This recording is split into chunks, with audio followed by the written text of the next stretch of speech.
Syederalun sedang asyik mandi di lokasi wisata Brayan, Kecamatan Lepung, Aceh Besar. 3 santri hilang terseret arus pada Kamis 25 Agustus 2022.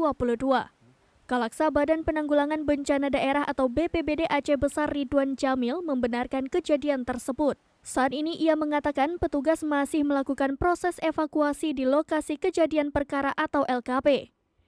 Info awal ada 3 orang korban terseret air bah di Brayan Lepung, 2 ditemukan meninggal dunia dan 1 lagi masih sedang dalam proses pencarian. Setelah petugas tiba di lokasi dan melakukan pendataan, ia mengatakan informasi sementara yang diterima korban Saiful Amani berusia 23 tahun, alamat Kota Fajar, Aceh Selatan ditemukan dalam kondisi selamat. Sementara 4 korban lainnya Fahrul Razi berusia 20 tahun, santri asal Malaysia. Zaratul Aulia berusia 17 tahun, alamat Desa Rumoh Panjang, Kuala Bate, Aceh Barat Daya. Muhammad Reza Asri berusia 18 tahun, asal Desa Punge, Banda Aceh. Dan Ahmad Al-Hadi berusia 17 tahun, asal Lam Hasan, Pekanbada, Aceh Besar. Saat ini keempat korban masih dalam proses pencarian.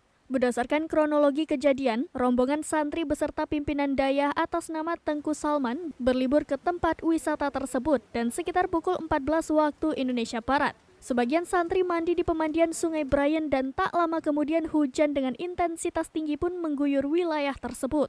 Akibat curah hujan yang deras, dalam waktu seketika luapan air sungai pun terjadi hingga menyeret sebagian santri yang sedang mandi.